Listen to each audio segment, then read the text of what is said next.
Good morning, आइए शुरू करते हैं। जागिए, सुबह हो गई। आईपीएल के 56वें मैच में सनराइजर्स हैदराबाद ने मुंबई इंडियंस को 10 विकेट से हरा दिया। इस जीत के साथ हैदराबाद ने प्लेऑफ में अपनी जगह पक्की कर ली है। मुंबई इंडियंस, दिल्ली कैपिटल और रॉयल चैलेंजर्स बेंगलुरु पहले ही प्लेऑफ में पहुंच चुकी हैं। इसी के साथ कोलकाता नाइट राइडर्स लीग से बाहर हो गई।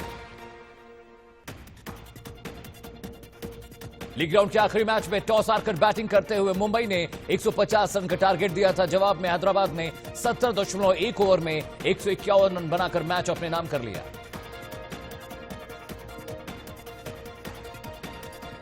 आईपीएल में कप्तान डेविड वार्नर ने अपनी 38वीं और रिद्धिमान साहा ने अपनी 8वीं 50 लगाई। वार्नर 85 और साहा 58 रन बनाकर नाबाद रहे। अब हैदराबाद का मुकाबला अबू धाबी में 6 नवंबर को खेले जाने वाले एलिमिनेशन में बेंगलुरु से होगा। इससे पहले दुबई में 5 नवंबर को क्वालिफायर 1 में मुंबई और दिल्ली आमने सामने होंगे। मुंबई ने 20 ओवर में 8 विकेट पर 149 रन बनाए। पोलार्ड ने सबसे ज्यादा 41 रन की अहम पारी खेली। सूर्य कुमार यादव ने 36 और ईशान किशन ने 33 रन बनाए। मुंबई की शुरुआत अच्छी नहीं रही। शुरुआती 5 विकेट में दोनों ही ओपनर्स रोहित शर्मा और डिकॉक पवेलियन लौट गए। रोहित ने सिर्फ 4 रन बनाए जबकि डिकॉक 25 रन बनाकर आउट हुए।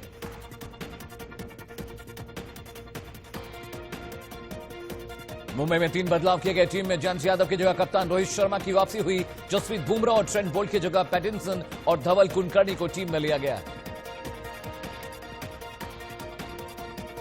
आईपीएल 13 का पहला क्वालिफायर गुरुवार को खेला जाएगा। क्वालिफायर 1 में मुंबई का मुकाबला दिल्ली से होगा। मैच शाम 7:30 बजे शुरू होगा। अमेरिकी राष्ट्रपति पद के चुनाव के लिए वोटिंग जारी है और ये भारतीय समय के मुताबिक सुबह 6:30 बजे तक चलेगी। सबसे पहले पूरी राज्य वर्मोंट में मतदान शुरू हुआ। अमेरिका के नॉर्थ वर्जीनिया में पोलिंग स्टेशन के बाहर लंबी लंबी कतारें दिखी। लोग सुबह से ही वोट डालने के लिए पहुंचे। अमेरिका में 45वें राष्ट्रपति पद के लिए वोट डाले जा रहे हैं। टक्कर मौजूदा राष्ट्रपति डोनाल्ड ट्रंप और उनके प्रतिद्वंदी डेमोक्रेटिक पार्टी के उम्मीदवार जो बाइडेन के बीच है। अमेरिका की फर्स्ट लेडी मेलानिया ट्रंप ने फ्लोरिडा के पाम बीच इलाके में वोट डाला। इस दौरान उन्होंने कहा कि चुनाव के दिन ही वोट करना चाहती हैं। अमेरिका में राष्ट्रपति चुनाव के लिए वोटिंग जारी है। 2016 की राष्ट्रपति पद की उम्मीदवार रही हिलेरी क्लिंटन ने अपने पति पूर्व राष्ट्रपति बिल क्लिंटन के साथ मतदान किया। डोनाल्ड ट्रंप पूरी तरह कोशिश कर रहे हैं कि वो दोबारा राष्ट्रपति चुनाव जीत जाएं और जॉर्ज बुश का इतिहास न दोहराएं, जो कि 1992 के चुनाव में दोबारा राष्ट्रपति नहीं बन पाए थे।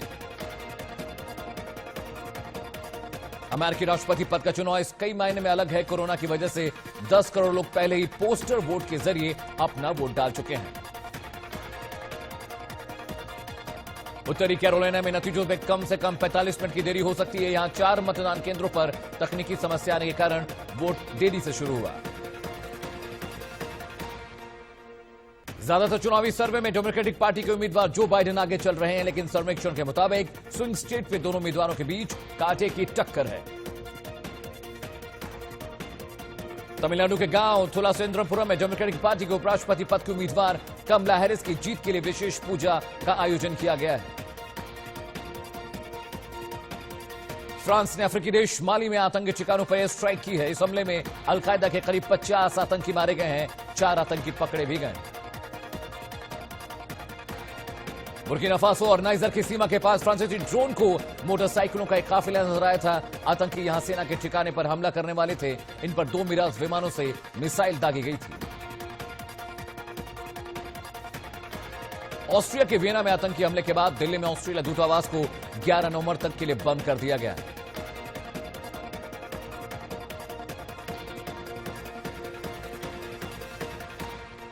यूरोप के ऑस्ट्रिया में वियना शहर में हथियारबंद लोगों ने गोलीबारी की। अलग अलग जगहों पर आतंकी हमले में 3 की मौत हुई है। वियना शहर के एक यहूदी उपासना गृह समेत 6 अलग अलग इलाकों में हमला हुआ। हमले में कई लोग जख्मी हुए। पुलिस के मुताबिक रात 8 बजे गोलीबारी की घटना हुई, जिसमें कई राउंड गोलियां चली। पुलिस ने एक हमलावर को मार गिराया।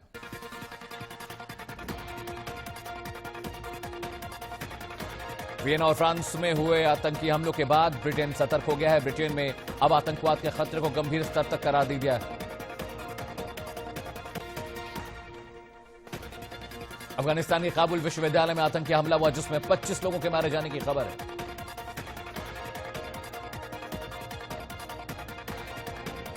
हमले में 40 से ज्यादा लोग जख्मी हुए हैं। विश्वविद्यालय में आयोजित पुस्तक प्रदर्शनी के दौरान यह हमला किया गया।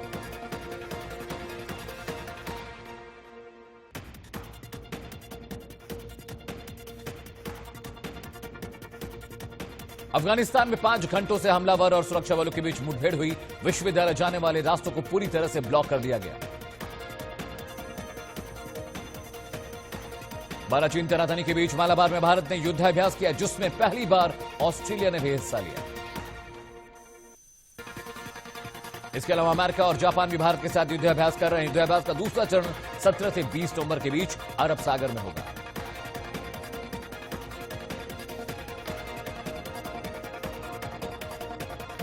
थल सेना प्रमुख मनोज मुकुंद नरवणे आज नेपाल के दौरे पर जाएंगे। सेना प्रमुख का यह दौरा काफी मायने रखता है क्योंकि हाल के दिनों में नेपाल के साथ भारत के रिश्तों में खटास आई है।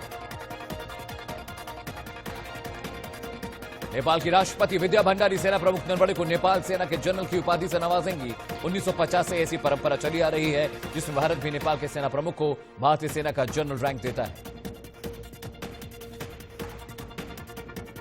जम्मू कश्मीर के पूर्व मुख्यमंत्री महबूबा मुफ्ती ने केंद्र सरकार पर हमला बोला है और कहा कि कश्मीरियों पर अब कानून थोपा जा रहा है। पीडीपी चीफ महबूबा मुफ्ती ने कहा कि जम्मू कश्मीर को भारत और पड़ोसी मुल्कों के बीच शांति का पुल बनाना चाहिए।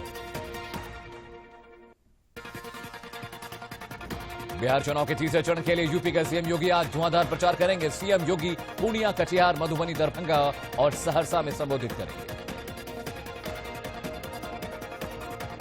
एलजेपी अध्यक्ष चिराग पासवान आखिरी चरण के मतदान के लिए आज ताबड़तोड़ 8 रैलियां करने वाले हैं। समस्तीपुर, कटिहार, मधेपुरा समेत 8 जगहों पर जनसभाओं को संबोधित करेंगे। बिहार विधानसभा चुनाव में दूसरे चरण के लिए मतदान हुआ जिसमें 54% से ज्यादा मतदाताओं ने वोटिंग की। बिहार चुनाव के दूसरे चरण में 1463 प्रत्याशियों की किस्मत का फैसला होना है। दूसरे चरण में पूर्वी चंपारण, पश्चिमी चंपारण, नालंदा और पटना जिले शामिल हैं। दूसरे चरण की वोटिंग में तेजस्वी और तेज प्रताप की किस्मत दांव पर है। तेजस्वी यादव राघोपुर सीट से तो तेज प्रताप यादव हसनपुर सीट से किस्मत आजमा रहे हैं। बिहार के मुख्यमंत्री नीतीश कुमार ने पटना में मतदान किया। वोट डालने के बाद नीतीश ने विक्ट्री साइन दिखाया। नीतीश कुमार ने लोगों से अधिक वोट डालने की अपील की, फिर सत्ता में आने की बात दोहराई। बिहार के डिप्टी सीएम सुशील मोदी ने पटना में मतदान किया। इस दौरान उन्होंने एनडीए की जीत का दावा भी किया। मतदान के बाद तेज प्रताप ने कहा, लोग मतदान जरूरी है। बिहार की जनता ने बदलाव के लिए वोट किया। पटना में आरजेडी नेता तेजस्वी यादव और राबड़ी देवी ने मतदान किया। तेज प्रताप ने भी अपने मताधिकार का इस्तेमाल किया। वोटिंग के बाद तेजस्वी यादव ने कहा, परिवर्तन की लहर बह रही है। लोग पढ़ाई, कमाई, दवाई वाली सरकार चाहते हैं। मतदान करने पहुंची राबड़ी देवी ने विपक्ष पर निशाना साधा। कहा, बिहार में बदलाव की गंगा बह रही है। बिहार को बदलाव चाहिए। आरएलएसपी अध्यक्ष उपेंद्र कुशवाहा ने अपने पूरे परिवार के साथ अपने गांव में मतदान किया। कांग्रेस नेता शत्रुघ्न सिन्हा ने भी अपने मताधिकार का इस्तेमाल किया। शत्रुघ्न सिन्हा के साथ उनके बेटे लव सिन्हा भी मौजूद रहे। चिराग पासवान ने खगड़िया में मताधिकार का इस्तेमाल किया। राघोपुर विधानसभा के बूथ नंबर 24 पर उन्होंने वोटिंग की। तीसरे और आखिरी चरण का प्रचार आज से शुरू हो गया। पीएम मोदी ने सहरसा में हुंकार भरी कहा, 100% विश्वास है कि एनडीए की दोबारा सरकार बनेगी। बिहार के फारबिसगंज में प्रधानमंत्री मोदी ने विपक्ष पर जमकर निशाना साधा। कहा, जंगलराज के युवराज को बिहार ने नकारा। पीएम मोदी ने कहा, बिहार में परिवारवाद हार रहा है, रंगदारी और रंगबाजी हार रही है। पीएम मोदी ने कहा, बिहार में रंगदारी हार रही है, विकास जीत रहा है, गुंडा राज हार रहा है, कानून का राज जीत रहा है। पीएम मोदी ने कहा, पहले बूथ कैप्चरिंग और हत्याएं होती थी, एनडीए ने सही मायनों में लोगों को अधिकार दिया। प्रधानमंत्री ने कहा कि देश में बिहार एयरपोर्ट और वाटर पेट देना है, ये बिहार में नई संभावनाओं का दशक है। अमरोहा के सफदलपुर में लोगों ने उपचुनाव में वोट देने से इनकार कर दिया और गांव के किसी भी शख्स ने वोटिंग नहीं की। लोगों ने सरकार पर अनदेखी का आरोप लगाया। देश में 11 राज्यों की 54 विधानसभा सीटों के लिए उपचुनाव हुआ। मतदान में लोगों ने बढ़ चढ़कर हिस्सा लिया। मध्य प्रदेश में 28 विधानसभा सीटों के लिए वोटिंग हुई। प्रदेश की 28 सीटों पर 355 उम्मीदवार किस्मत आजमा रहे हैं। मध्य प्रदेश में कांग्रेस और बीजेपी के बीच ज्यादातर सीटों पर सीधी टक्कर है, जबकि कुछ सीटों पर बसपा और निर्दलियों ने त्रिकोणीय मुकाबला बना दिया है। एमपी उपचुनाव में शिवराज सरकार का भविष्य का फैसला होगा, तो वहीं कांग्रेस के प्रदेश अध्यक्ष कमलनाथ की प्रतिष्ठा दांव पर। मध्य प्रदेश के 28 सीटों पर हुए उपचुनाव में बीजेपी को बहुमत के लिए 8 सीटों की जरूरत है। कांग्रेस को सभी 28 सीटें जीतनी होंगी। मौजूदा वक्त में मध्य प्रदेश में बीजेपी के 107 विधायक हैं, जबकि कांग्रेस के 87, 4 निर्दलीय, 2 बसपा और 1 सपा का विधायक है। मध्य प्रदेश में उपचुनाव पर दिग्विजय ने बड़ा बयान दिया। ईवीएम को लेकर सवाल खड़े किए। दिग्विजय सिंह ने कहा, बैलेट पेपर से चुनाव क्यों नहीं कराए जाते? विकासशील देशों में ईवीएम से वोटिंग क्यों नहीं होती? राजस्थान के भरतपुर में गुर्जर आंदोलन लगातार जारी है। भारी संख्या में गुर्जर समुदाय के लोगों ने प्रदर्शन किया और आरक्षण की मांग की। बयाना में गुर्जर समुदाय के लोगों ने दिल्ली मुंबई रेलवे ट्रैक पर प्रदर्शन किया, जिससे कई ट्रेनों को रूट में बदलाव करना पड़ा। मथुरा की एक ईदगाह में हनुमान चालीसा पढ़ने का मामला सामने आया है। फोटो वायरल होने के बाद पुलिस ने मामले में 4 लोगों को गिरफ्तार किया है। नंद बाबा मंदिर में नमाज पढ़ने वाले आरोपी को 14 दिनों की न्यायिक हिरासत में भेज दिया गया है। आरोपी की कोरोना रिपोर्ट पॉजिटिव आई है, जिसके बाद उसे सुरक्षा के बीच एम्बुलेंस में मजिस्ट्रेट के सामने पेश किया गया। ड्रग्स केस में दीपिका की मैनेजर करिश्मा प्रकाश को राहत मिली। उनकी अग्रिम जमानत याचिका 7 नवंबर को सुनवाई होगी। जावेद अख्तर ने कंगना रनौत के खिलाफ मानहानि का मुकदमा दायर किया है। मुंबई के अधेरी मजिस्ट्रेट के सामने शिकायत दर्ज कराई है। केस के बाद उन्होंने कहा कि ट्वीट में लिखा है, एक की शेरनी और एक भेड़ियों का झुंड है। देश में पिछले 24 घंटे में कोरोना के 38,310 नए मरीज सामने आए। देश में 24 घंटे में 490 लोगों की मौत हुई। मौत का कुल आंकड़ा 1,23,000 के पार पहुंच गया। देश में कोरोना के अब तक 82,67,623 केस सामने आए हैं, जबकि 5,41,405 एक्टिव केसेस हैं। दिल्ली में कोरोना ने एक बार फिर रफ्तार पकड़ ली है। पिछले 24 घंटे में 6,725 नए मरीज मिले, जबकि 48 मरीजों की मौत हुई।